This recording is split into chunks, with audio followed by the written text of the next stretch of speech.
사랑하는 성도 여러분, 오늘은 맥주감사 주일입니다. 저를 좀 한번 따라 하시겠습니까? 하나님, 감사합니다. 진짜 하나님 감사하십니까? 아멘. 오늘 우리가 그 믿음의 고백으로 이 자리에 함께 모인 것입니다.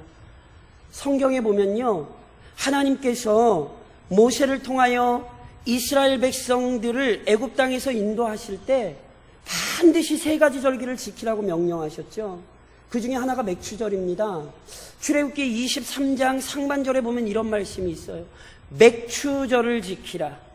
이는 내가 수고하여 밭의 뿌린 것의 첫 열매를 거둠이니라. 맥추절. 어떤 절기입니까? 이스라엘 백성들이 보리나 밀, 즉 한 해의 첫 열매를 거두면서 이들은 먼저 이 수확을 허락해 주신 하나님께 감사했습니다. 동시에 첫 열매를 거두게 하신 하나님께서 앞으로 남은 모든 수확들도 은혜 중에 거두게 하실 것을 확신했습니다. 이처럼 맥추절은요, 보호하시고 인도하신 은혜에 감사할 뿐 아니라 앞으로도 보호하시고 또한 앞으로도 인도하실 능력을 확신하던 절기입니다. 이게 맥추절입니다. 그리고 이와 동일한 신앙 고백을 품고 우리 역시 오늘 맥추감사 예배를 드리지요.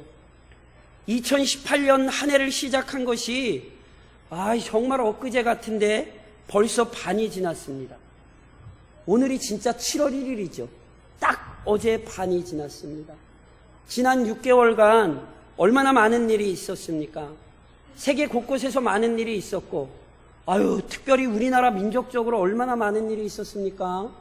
정말 북한 때문에 울고 웃는 일 참 많았죠. 물론 아직 연장선상에 있습니다만.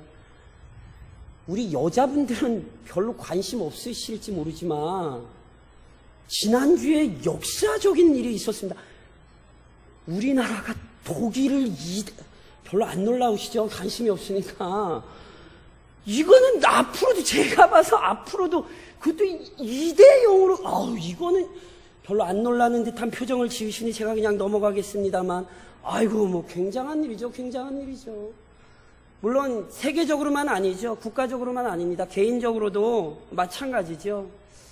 그 중에 기쁜 일들도 있었을 것이고요, 슬픈 일들도 있었을 것입니다.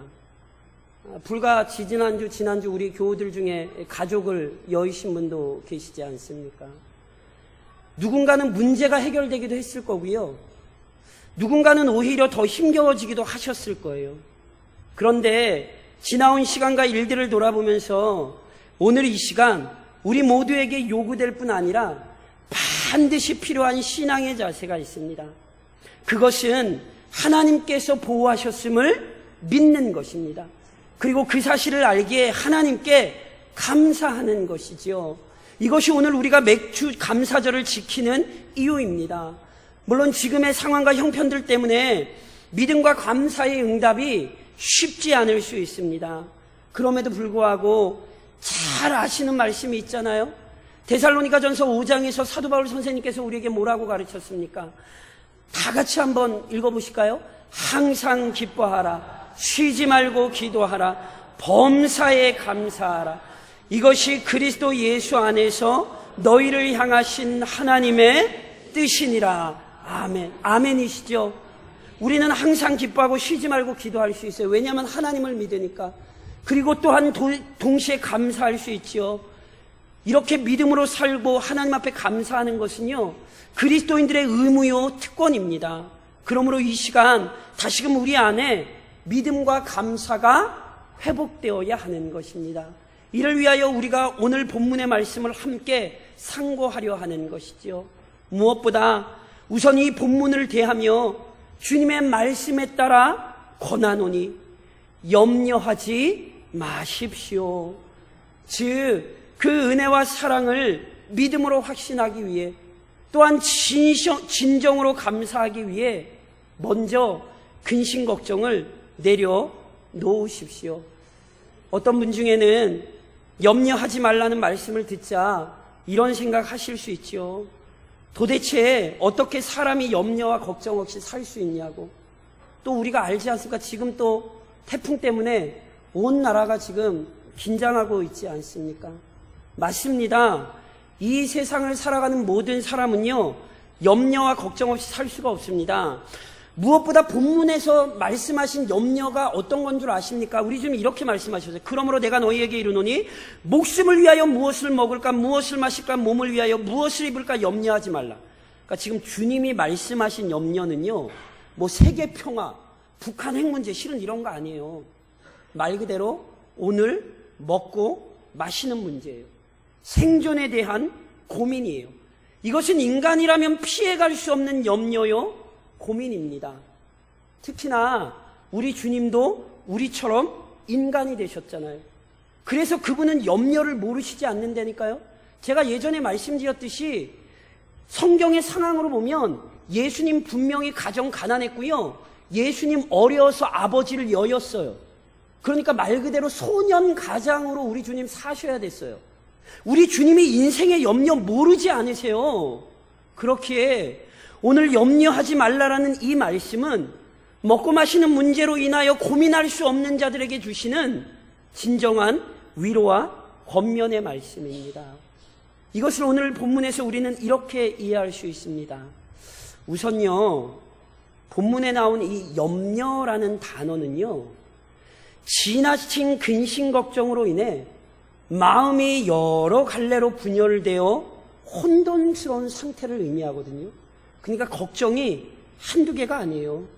걱정이 너무너무 많은 거예요. 그러니 당연히 마음의 평안과 기쁨이 생겨날 수 없지요. 우리 보통 그런 얘기 하시잖아요. 걱정도 뭐라고요? 팔찌하라고. 그러니까 지금 이 사람은요, 온 걱정, 모든 걱정을 자기 마음에 품고서는 그것으로 인해 스스로를 괴롭게 하고 있는 거예요. 그 정도로 끝나는 것이 아니라 염려한다는 것은 자신의 근심과 걱정에 얽매인 나머지, 자기의 고민에 이렇게 얽매인 나머지 그 상황과 여건에서 절대로 도움을 얻을 수 없다고 생각하고 있는 거예요. 조금 더 정확히 말씀드리면 하나님의 자녀이나 하나님의 도우심을 인식하지 못하고 있는 것입니다. 이것은 실은 본문의 맥락에서 설명되어질 수 있습니다. 오늘 저랑 마태복음 6장을 읽으셨잖아요. 그런데 실은요, 마태복음 5장으로부터 7장까지를 우리가 일반적으로 뭐라 부르냐면 산상수훈이라 부릅니다. 그리고 이 산상수훈은요, 굉장히 중요해요. 왜냐하면 기독교인들뿐만이 아니라 비기독교인들, 심지어는 기독교를 부인하는 사람들마저 마태복음 5장으로부터 7장에 나온 산상수훈은 굉장히 좋아합니다. 왜냐하면 이 말씀들이 너무 인간적이라는 거예요. 도덕적이고 윤리적이라고 생각하는 거예요. 대표적으로 마태복음 7장 12절을 이 사람들을 황금률이라고 부르거든요. 그러므로 무엇이든지 남에게 대접을 받고자 하는 대로 너희도 남을 대접하라.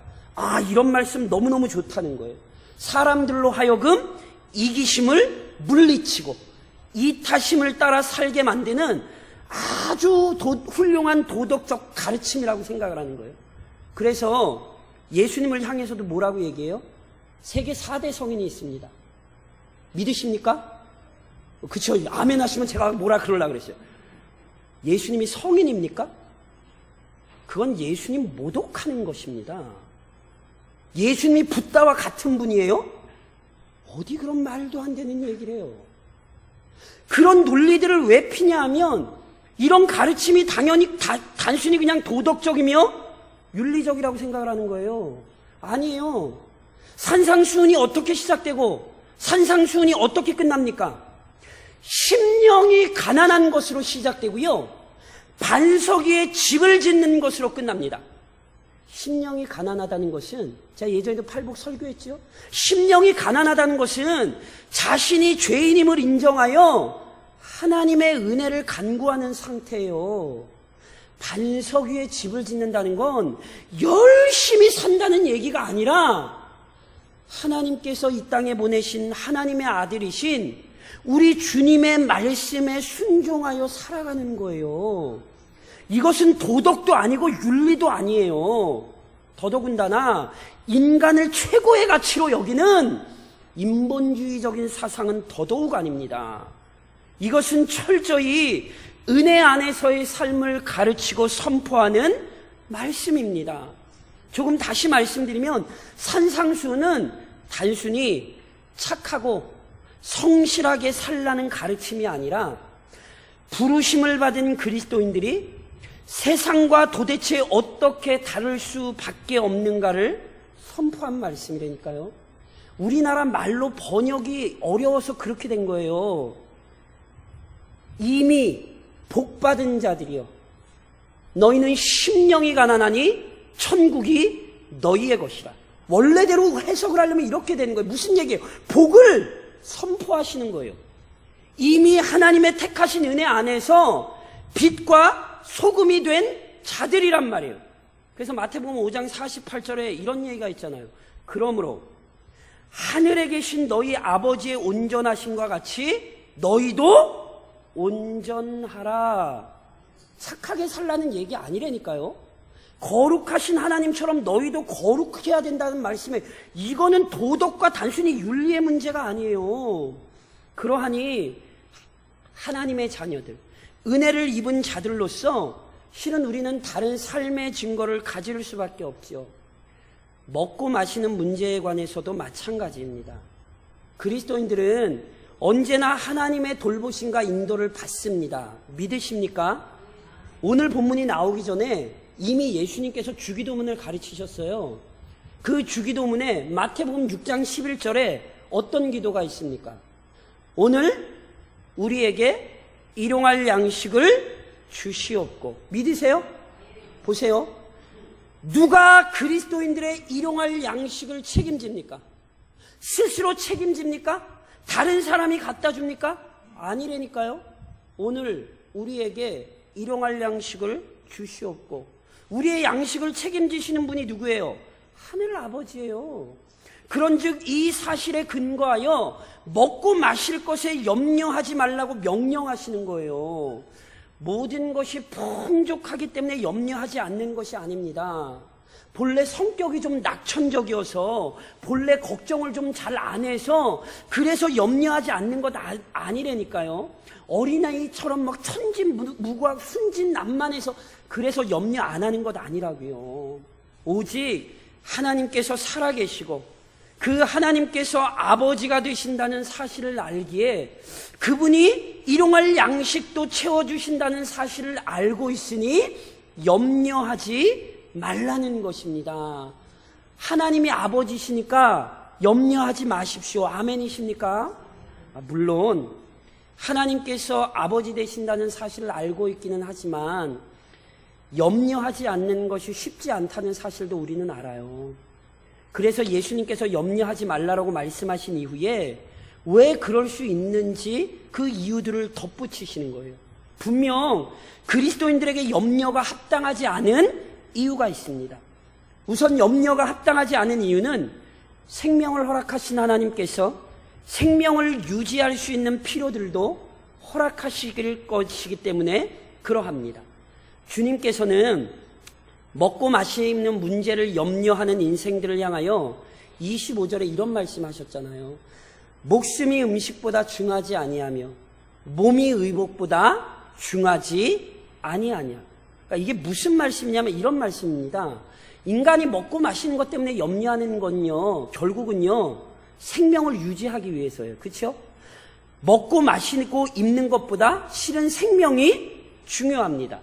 아무리 산의 진미가 눈앞에 놓여 있어도, 아무리 화려한 옷들이 준비되어 있어도 생명이 없는 사람이 어찌 그 음식을 맛보며 어찌 그 옷들로 꾸밀 수 있겠습니까?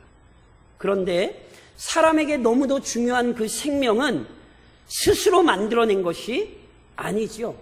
또한 자신이 그 생명을 유지하고 싶다고 해서 유지되는 것도 아닙니다.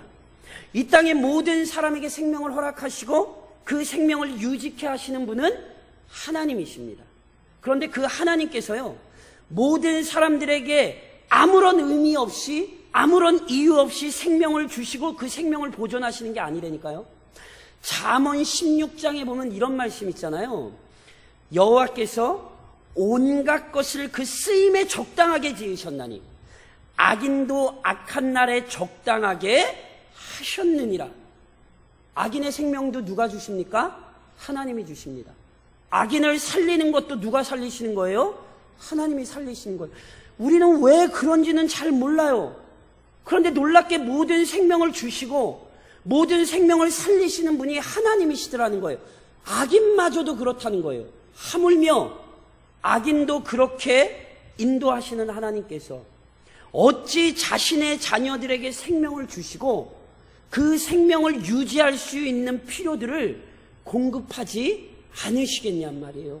그러니까 생명을 주신 하나님께서 필요한 것도 주실 거예요. 아멘이세요? 그러니 염려하지 말라라는 거예요. 또한 염려가 합당하지 않은 이유는 염려는 하나님께서 자신의 자녀들을요 귀하게 여기신다는 사실을 불신하는 것이기 때문입니다. 주님께서요 이렇게 염려에 사로잡혀 있는 자들에게 피조 세계를 좀 바라보라고 말씀하시는 거예요.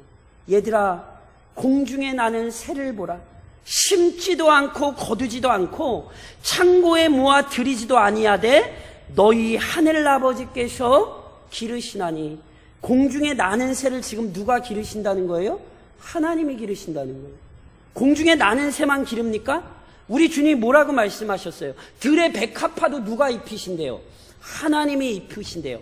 심지어 내일 아궁이에 던지는 들풀도 하나님께서 입히신다 말씀하시죠. 이게 무슨 말씀인지 이해하시겠습니까? 하나님은 만물을 창조하셨을 뿐 아니라 만물을 돌보신다니까요. 그래서 시편 기자 역시 이런 고백을 하잖아요. 여호와여, 주께서 하신 일이 어찌 그리 많은지요. 주께서 지혜로 그들을 다 지으셨으니 주께서 지으신 것이 땅에 가득하니이다. 거기에는 크고 넓은 바다가 있고 그 속에는 생물 곧 크고 작은 동물들이 무수하니이다. 그곳에는 배들이 다니며 주께서 지으신 리워야단이 그 속에서 노나이다. 이것들은 다 주께서 때를 따라 먹을 것을 주시기를 바라나이다.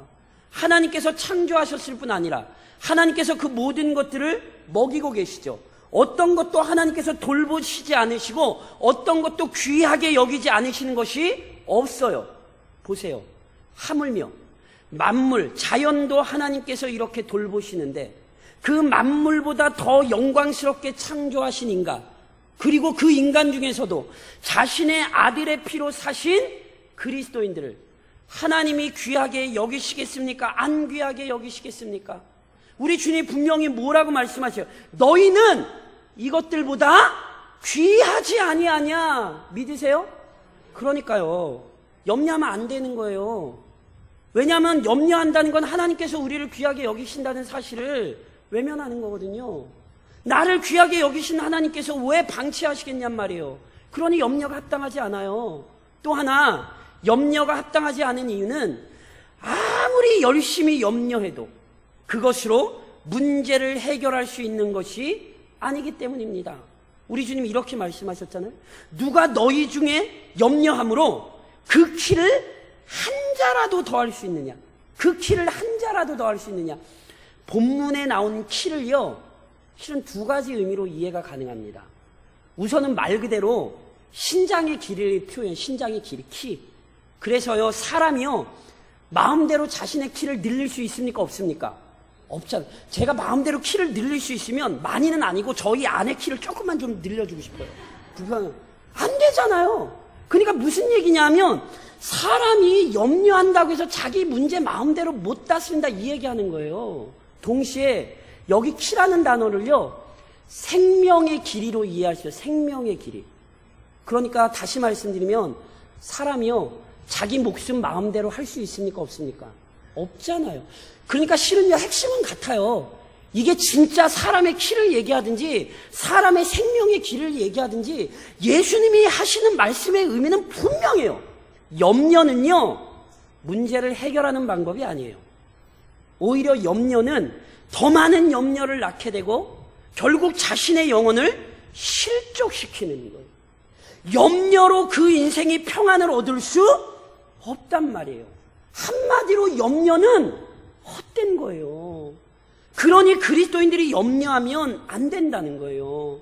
그 인생을 헛된 시간에 사용하지 말라는 말씀이에요. 무엇보다 참된 그리스도인이라면 앞서 언급했듯이 하나님의 도우심으로 살잖아요. 하나님이 귀하게 여기셔서 먹이시고 입히시잖아요. 그러니까 해결책은 염려가 아니라 하나님이거든요. 그러니 실은 그리스도인들은 염려할 시간에 하나님을 바라봐야 하는 거예요. 이런 관점에서 그리스도인들은 염려가 온전한 믿음을 위협한다는 사실을 인식해야 합니다.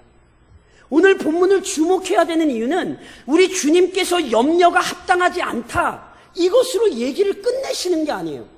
오히려 우리 주님은 그것을 더 발전시키세요. 오늘 있다가 내일 아궁이에 던져지는 들풀도 하나님이 이렇게 입히시거든. 하물며 너희일까 보냐? 믿음이 작은 자들아. 우리 주님께서 그냥 염려하지 마, 이렇게 말씀하신 걸로 끝나는 게 아니라 염려하는 자들을 향하여 뭐라고 부르세요? 믿음이 작은 자들아. 주님의 말씀에 의하면 염려가 많은 것은 단순히 생각이 많은 상태가 아니에요. 염려가 많은 것은, 염려에 사로잡힌 사람은 지금 믿음의 문제가 있다는 거예요. 염려는 그 사람의 믿음의 상태를 확인할 수 있는 아주 중요한 단서라는 거예요. 그렇다면 염려를 통해 어떻게 우리가 믿음의 상태를 확인하게 되는 것입니까? 우리 주님께서요, 우선 염려하는 자들을 향하여 믿음이 적다고 말씀하신 이유는 이들이 모든 면에서, 자신의 삶의 모든 면에서 믿음으로 행동하지 못했다는 말씀입니다. 그리스도인들은요, 하나님께서 자신의 아들 예수 그리스도를 통하여 죄와 사망의 권세에서 구원하셨다는 사실을 믿습니다. 믿으시죠? 하나님이 우리 구원하셨어요. 믿으시죠? 그래서 더 이상 죄와 사망의 권세가 우리를 마음대로 할 수 없어요. 믿으시죠? 그런데 안타까운 것은, 염려한다라고 하는 것은 하나님께서 우리를 죄와 사망에서는 건져내셨는데 먹고 마시는 문제에서는 보호하지 못한다고 생각을 하는 거예요. 하나님께서 내 영혼을 구원하셨을지 모르지만 이 땅을 살아가는 동안 하나님께서 먹고 마시는 문제에서는 나를 보호해주지 못한다고 생각을 하는 거예요. 이 사람은 자신의 삶의 모든 부분을 다스리시는 하나님의 구원을 이해하고 있지 못한 거예요. 그래서 믿음이 적은 거라니까요. 지금 이 사람의 염려가 믿음을 대적하고 있고 믿음을 위협하고 있는 거예요. 또한 염려하는 자들이 믿음이 적다고 말씀하신 이유는 자녀들에 대한 하나님의 보호하심, 자녀들에 대해서 심하게 하나님께서 보호하시는 그 섭리와 손길을 확신하고 있지 못하기 때문에 그래요. 오늘 본문이 우리에게 좀 충격이 돼야 돼요. 왜냐하면 예수님께서 계속 이런 말씀하시거든요. 그러므로 염려하여 이르기를 무엇을 먹을까, 무엇을 마실까, 무엇을 입을까 하지 말라. 이는 다 이방인들이 구하는 것이라. 이게 지금 무슨 말씀인지 아시겠어요? 먹고 마시는 문제에 온통 마음을 빼앗겨 이것으로 인해 전전긍긍하고 염려하는 것은 누구의 모습이래요? 이방인의 모습이래요. 그렇다면 이방인들이 왜 먹고 마시는 문제에 전전긍긍하죠? 실은 하박국서 2장에 보면 이런 말씀이 있어요. 새긴 우상은 그 새겨 만든 자에게 무엇이 유익하겠느냐? 부어 만든 우상은 거짓 스승이라. 만든 자가 이 말하지 못하는 우상을 의지하니 무엇이 유익하겠느냐? 이방인들, 하나님을 안 믿는 사람들은요, 의지하는 게 우상이에요. 그런데 우상은 살았어요? 죽었어요? 우상은 있는 게 아니에요. 사람들이 만들어낸 허황된 상상이지. 그 우상이 자기들을 도와줄 수 있습니까? 없지요. 그러니 어떻게 살아야 돼요? 전전긍긍하며 살아야 되는 거예요. 왜냐하면 도울 자가 없잖아요. 그러니 염려를 안 할 수 없는 거예요. 그런데 우리가 믿는 하나님은 어떤 분이세요? 오늘 본문에서 우리 주님이 이렇게 말씀하셨어요. 너희 하늘 아버지께서 이 모든 것이 너희에게 있어야 할 줄을 아시느니라. 우리 하나님은 어떤 분이세요? 우리의 삶을 보호하시고 인도하시되 우리에게 필요한 게 무엇인지를 다 아시지요. 자녀들 길러보시지요. 보셨죠? 자녀들이 자기 먹고 마실 거 걱정합니까? 저희 집에서 딸이 셋이 밥상머리에 앉아가지고 아이고 내일은 우리가 뭘 해먹고 살아야 되나 이러고 고민합니까? 가만히 앉아있으면 엄마가 먹을 거 갖다 주지요.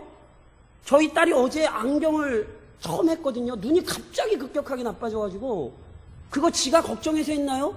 엄마 아빠가 그 사고 아니고 안과에 데려가고 지가 무슨 안경 했어요? 엄마 아빠가 다 해결해 줬잖아요. 필요한 거 엄마 아빠가 알아요 몰라요? 알잖아요. 그게 우리의 얘기라니까요. 하나님이 우리가 필요한 거 아세요 모르세요? 아세요. 그래서 필요하면 주십니까 안 주십니까? 주시는 거예요. 그걸 마치 안 줄 것처럼 전전긍긍하고 있는 것은 우상을 섬기는 것과 별반 다르지 않다고요. 이 말씀이 오늘 우리에게 충격이 돼야 된다니까요. 염려한다는 것이 이게 심각한 문제구나. 염려한다는 것이 이게 믿음의 문제구나. 염려가 믿음을 대적하는 것이구나. 염려가 하나님 보시기에 참 패역한 것이구나. 이 말씀을 오늘 우리가 신중하게 생각을 해야 돼요. 그러므로 사랑하는 성도 여러분, 주님의 말씀대로 속히 염려를 중단하십시오.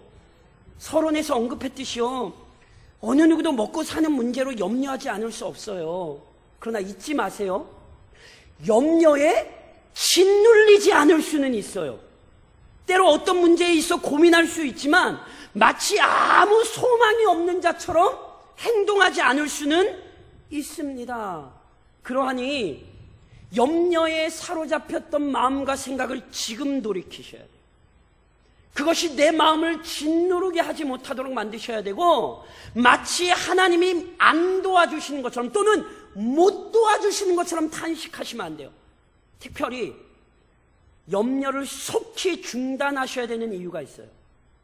우선 염려를 신속히 제거하지 않으면 순식간에 하나님에 대한 원망과 불신으로 번지는 것이기에 주의하십시오.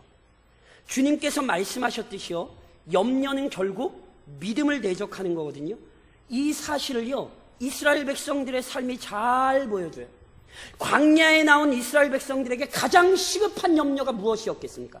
광야는 먹고 마실 것이 없어요. 그러니 진짜 걱정됐겠습니까? 안 됐겠습니까? 당연히 되지요. 광야 아니라고 아닌 척 하시면 안 돼요. 얼마나 염려가 됐겠어요. 그런데 그럼에도 불구하고 거기에 짓눌려서는 안 돼요. 왜냐하면 하나님께서 함께하고 계시잖아요. 그럼에도 불구하고 이스라엘 백성이 계속 반복되었던 모습이 뭔지 아시죠? 출애굽기 17장에 이런 말씀이 있어요. 이스라엘 자손이 온 회중의 여호와의 명령대로 신광야에서 떠나 그 노정대로 행하여 르비딤의 장막을 쳤으나 백성이 마실 물이 없는지라. 백성이 모세와 다투어 이르되 우리에게 물을 주어 마시게 하라.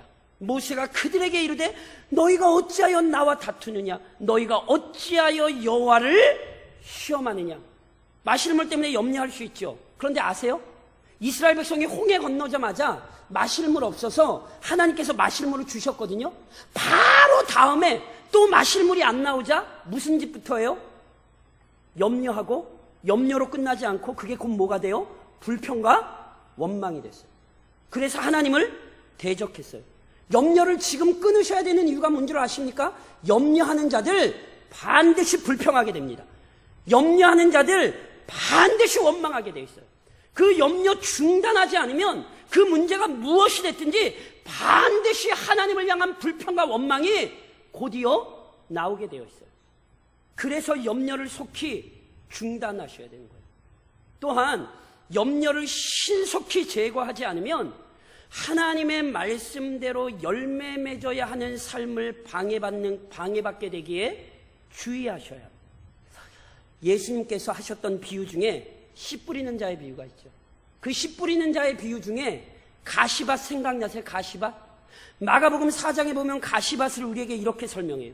또 어떤 이는 가시떨기에 뿌려진 자니 이들은 말씀을 듣기는 하되 세상의 염려와 재물의 유혹과 기타 욕심이 들어와 말씀을 막아 결실하지 못하게 되는 자요. 가시밭의 특징이 뭐예요?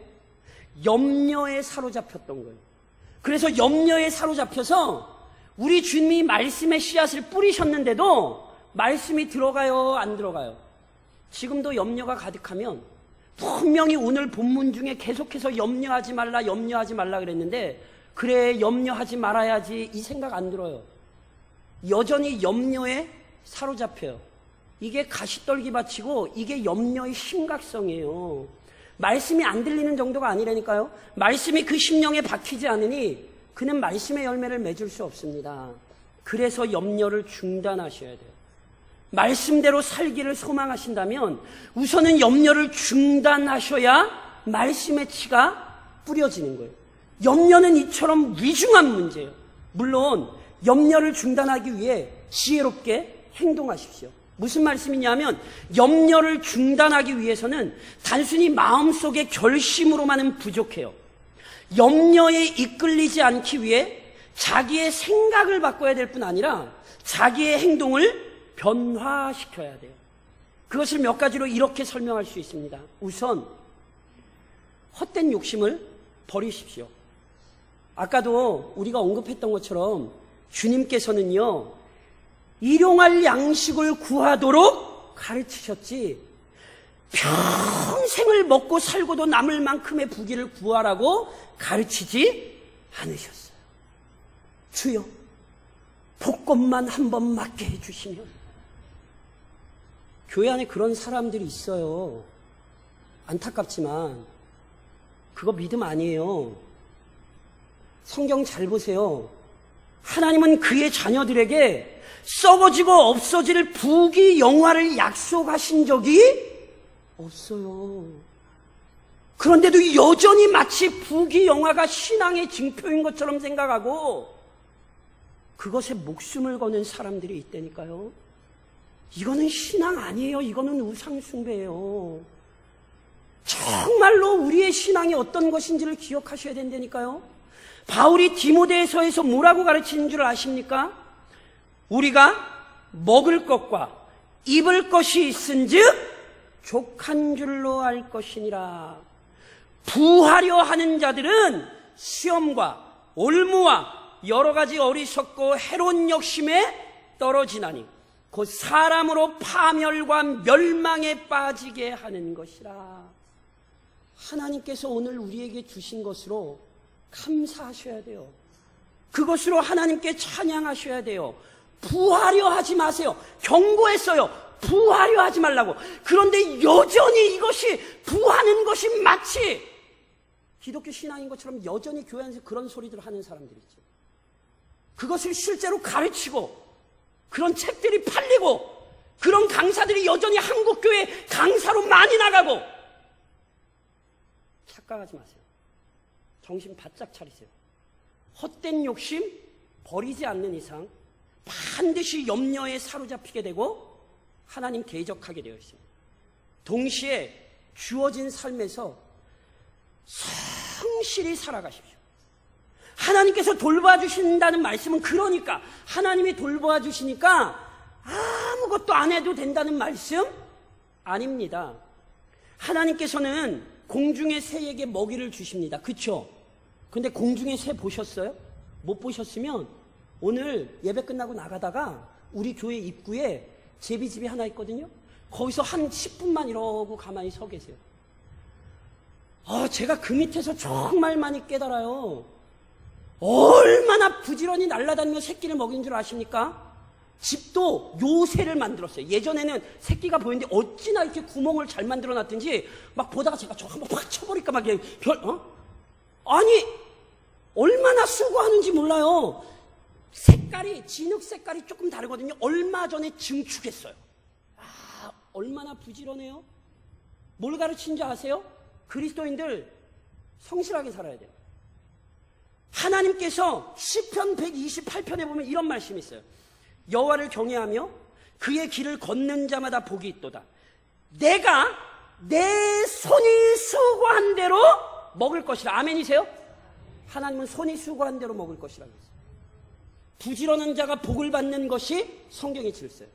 하나님이 먹여주시고 입혀주시니까 에이 그거 에라 모르겠다. 아니에요. 그리스도인들은 누구보다 상황 속에서 성실하게 사는 거예요. 하나님이 그것을 방편으로 하여 우리가 오늘 일용할 양식을 먹게 하시는 거예요. 그러니 오늘 삶에서 감사하시며 정직하게 수고하십시오. 그러면 또한 언제나 기도로 사십시오. 염려를 안 하는 게 다가 아니에요. 우리 주님은 너희의 아버지 하나님을 기억하라 지금 말씀하시는 거예요. 그래서 바울은 동일한 얘기를 빌립보서에서 이렇게 가르쳤어요. 아무것도 염려하지 말고 다만 모든 일에 기도와 간구로 너희 구할 것을 감사함으로 하나님께 아뢰라. 그리하면 모든 지각에 뛰어난 하나님의 평강이 그리스도 예수 안에서 너희 마음과 생각을 지키시리라. 염려를 안 하는 게 아니에요. 그 문제를 들고 하나님 앞에 나아가 엎드려 기도하는 거예요. 하나님 나의 아버지 되시죠. 하나님 나의 피난처 되시죠. 하나님 나를 지키시는 하나님, 하나님 나를 끝까지 인도하시는 하나님, 내가 하나님 믿고 나아갑니다. 기도하라고요.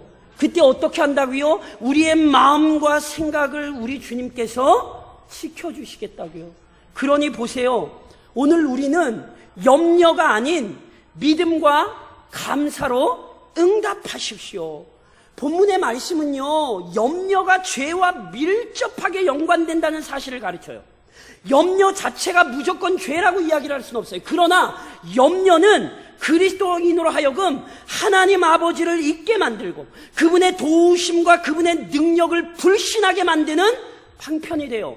염려는요, 우리의 믿음을 실족시키고 우리의 감사를 상실하게 만드는 아주 무서운 도구가 될 수 있단 말이에요.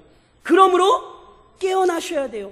그러므로 염려를 그치셔야 돼요. 그것을 우리 주님은 너무너무 기뻐하세요.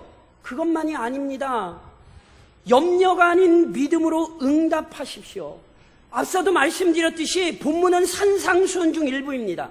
그 얘기는요, 본문은 그리스도인들에게만 적용되는 거예요. 그러니까 그리스도인이 아닌 사람에게 염려하지 마. 우리 주님 지금 이렇게 말씀하지 않으세요. 하나님이 아버지 되시는 자들에게 너희 염려하지 마. 이렇게 말씀하시는 거예요. 그러니 실은 믿음이 아니면 오늘 이 말씀이 성취될 수 없어요. 우리는 믿음 안에서만 이 말씀의 모든 은혜들을 누리는 것이죠. 시편 기자는요, 시편 84편에서 이런 고백을 했어요. 여호와 하나님은 해요 방패이시라. 여호와께서 은혜와 영화를 주시며 정직하게 행하는 자에게 좋은 것을 아끼지 아니하실 것임이니이다. 만군의 여호와여 주께 의지하는 자는 복이 있나이다. 믿으십니까? 그러므로 염려가 아니라 믿음으로 응답하십시오. 동시에 염려가 아닌 감사로 응답하십시오. 주님께서요, 막 염려하는 자들에게 피조세계를 바라보라 그러셨잖아요. 무슨 말씀이냐면 사람이 개인의 생각에 집착하면 안 돼요. 내 생각 틀린 거 엄청 많아요. 내 고민 틀린 거 엄청 많아요. 그러니까 자기 생각에 집중하지 말라는 거예요. 하나님께서 행하시고 하나님께서 섭리하시는 일들을 좀 보라는 거예요. 지난 6개월을 잘 돌아보시란 말이에요. 지난 시간을 잘 따져보시란 말이에요. 하나님께서 우리를 인도하신 것이고 하나님께서 우리를 보호하신 것입니다. 믿으십니까? 그래서 시편 118편에서 시편 기자는 이런 얘기예요. 주는 나의 하나님이시라. 내가 주께 감사하리이다. 주는 나의 하나님이시라. 내가 주를 높이리이다. 돌아보니 하나님께서 행하신 일이었죠. 그래서 염려가 아닌 지금 감사로 응답하는 거예요. 오늘 우리 역시 그러해야 하는 것입니다. 사랑하는 성도 여러분, 인생에 어찌 고통이 없고 문제가 없겠습니까? 그러나 그 큰 어려움과 문제를 겪고 있던 자들에게 주었던 베드로 사도의 권면을 다시 한번 기억하십시오.